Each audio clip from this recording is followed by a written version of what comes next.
We're going to finish with a couple stories of how this actually works for actual people that we work for and work with. So I'm going to talk about a story of somebody who is minimizing their life on paper on their tax return to save over $10,000 in healthcare premiums with Roth. So, and then you'll share a little bit about someone who's really more maximizing just living that like big free life because they're using Roth as a way to enhance flexibility within their plan. So when we're talking about this couple that we're working with, they're early retirees, right? So we're talking about ACA premium tax credits. And actually we're looking at this for 2026. So like real numbers, if their income is below the Maggie threshold, they pay over $10,000 less in premiums in 2026. Healthcare premiums. Healthcare premiums, yep.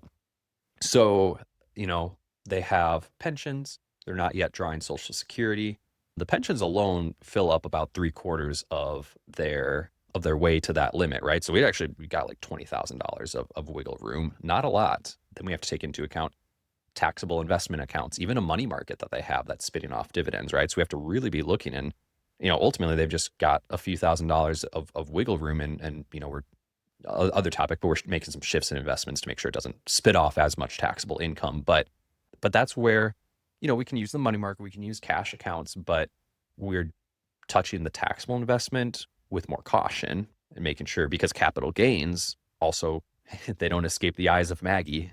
So we want to make sure we don't realize too many gains from a taxable account. Mm-hmm. And really the options are using their health savings account for some medical expenses. That really helps. And then using Roth as a safety net. So as we progress towards the year and we fill up that kind of last 10-ish thousand of cap gains or dividends that they can accrue, we then turn off those buckets and then use Roth as a safety net so that they can stay under. Because, without these strategies, they weren't going to spend a ton over this Maggie limit. But if they spent even just 5,000 over it, well, then they owe 10,000 more. And it's like, oh crap. Well, it's one of those instances, right, where it's actually a negative return on the extra money that they make in a year. So Mm-hmm. this is a huge value lever for them to stay underneath that subsidy cliff and use Roth so that they can have more flexibility. Mm-hmm.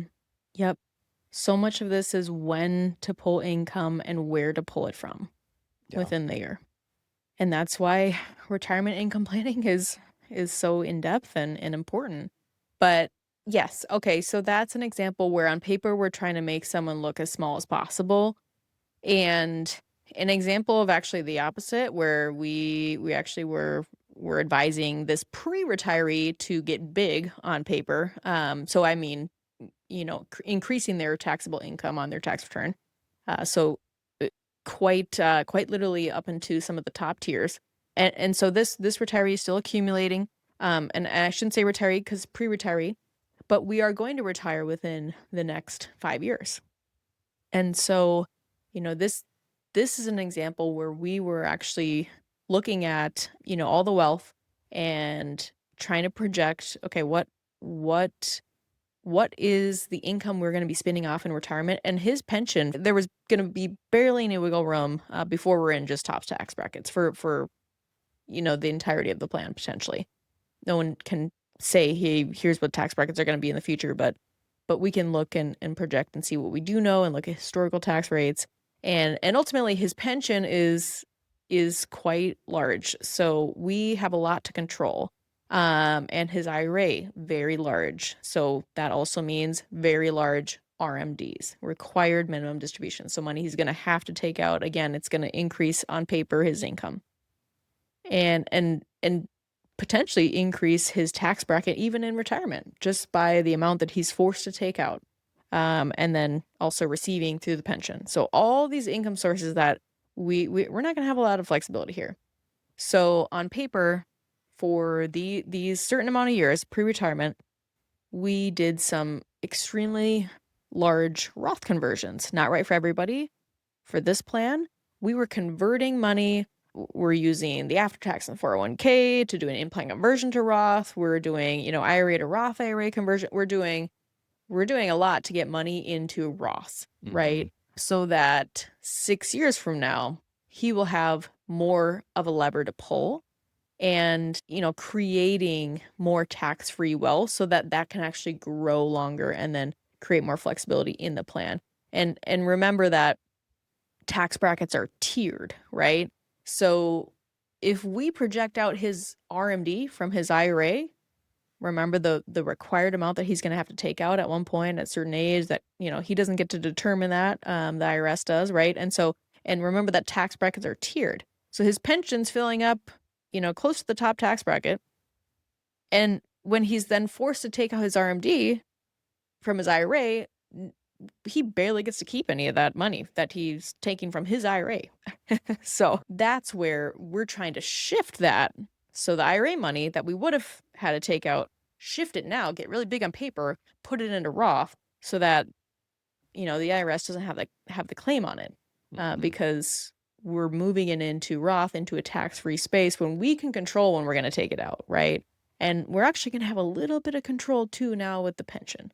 So this is where, instead of trying to keep someone really small on paper, we got really big on paper these 5 years out so that the 6 year and onward, we can increase so much flexibility and choice and ultimately just keep more of our money. Right. Yeah, this is some of that, hashtag good problems, right? Like it was a good pension, obviously then looking at Social Security later on. And then this is just saying, well, okay, because there's more guaranteed income in this plan than maybe your average plan, even small required minimum distributions or small distributions from pre-tax sources are just taxed really heavily. And so, again, these are variables that we're weighing when we're looking at a long-term tax burden and deciding um, how much, like what percentage, what dollar amount of each tax allocation is most advantageous for this person. So, yeah, big on paper, and then in retirement, they desire to have kind of a bigger, flexible, jet setting, right, Mhm. retirement. So, Really fun couple. so they're going to be able to do that and just draw from Roth because they've built up a lot of money in Roth and just really not worry about spending and worry about pursuing that flexibility that they want.